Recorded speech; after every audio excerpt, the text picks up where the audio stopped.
Hello again. Just enjoying a nice crisp Cooper's lager, just the standard lager, not the European one. And this was brewed using my harvested Lutra yeast, the Kveik strain. The yeast was pitched at 8 o'clock last Sunday night, and I opened my first bottle of the finished beer yesterday afternoon. Today's Friday, so sorry, today's Saturday. So I opened my first bottle of a finished beer on Friday afternoon. So 4.5 days from opening the Cooper's tin to opening the Cooper's bottle. It's amazing, and it tastes really nice.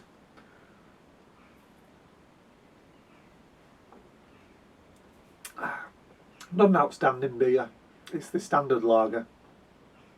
What I think the Americans call a lawnmower beer. Soft on flavours, just a slight malt, slight bitterness at the back end. It's like your typical mass-produced type lager that you can buy in the shops. But yeah, 4.5 days, because I was able to keep my temperatures constant at 35 degrees.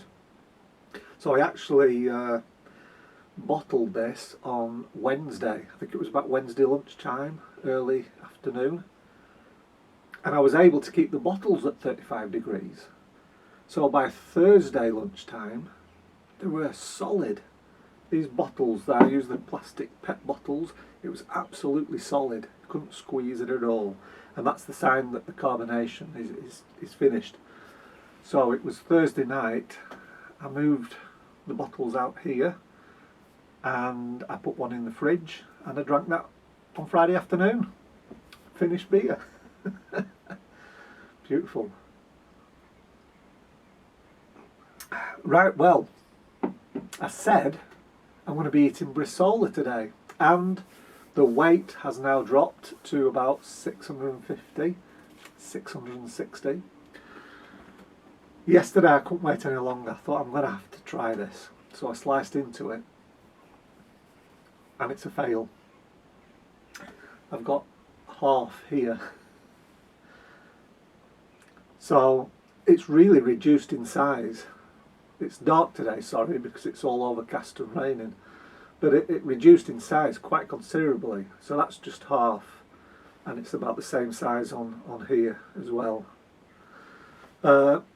But if you look inside, you might be able to see that although the outside is black, the inside is still red. And in fact, it's not red, it's still raw. So I went on Facebook. I'm a member of a charcuterie group there. And basically the feedback was, I've suffered from what's called case hardening, which seems to be quite common when you're trying to dry these big pieces of meat. What case hardening means is that the outside of the meat dries quicker than the inside, and it forms a case. It forms a nice hard outer layer which prevents the moisture inside from escaping, and so you end up with a moist, raw inside, but a dry outside. Now they did give me tips on how I can save it. Basically, I've got to vacuum pack it again and keep it in the fridge until it's lost about 40% of its weight, which, given the size, it's only half. It may take another month, but I'm going to persevere because there is a dry bit here on this edge here, which is a bit thicker than all the way around. So I did actually take a slice and cut some of this dry edge off, and I tasted it, and it's beautiful. It's beautiful. I used juniper in the rub, and it really complements the meat. So I think it's worth preserving,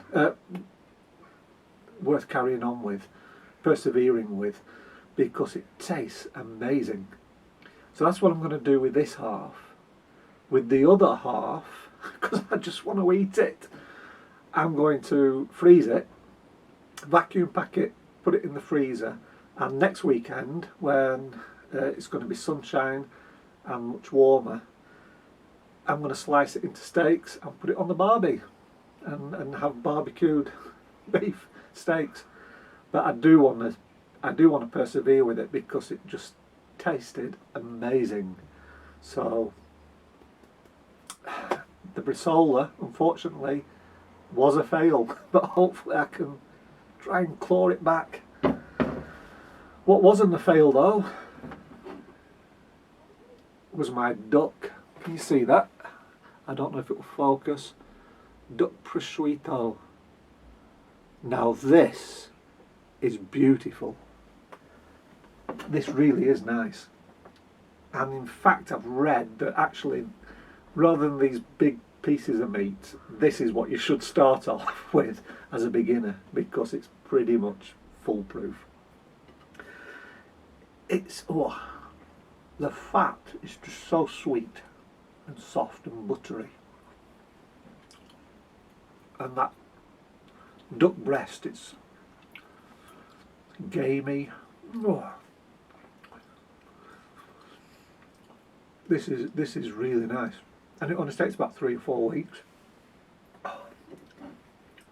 I used several spices on it. I pretty much followed the recipe, which is brown sugar, black pepper, smoked paprika, and then they say juniper berries again, but I didn't use juniper berries with the duck.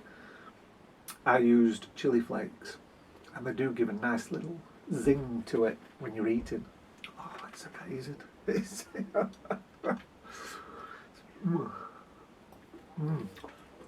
So I've got 4 more breasts in the fridge. And like I say, because there's hardly any meat, there's a duck breast, because there's hardly any meat on a duck breast,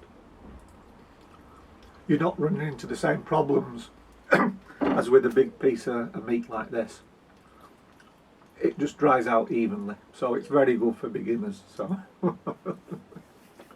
oh well, there you go. At least this was a success, and I can eat this over the weekend. Yeah, it's pretty miserable here.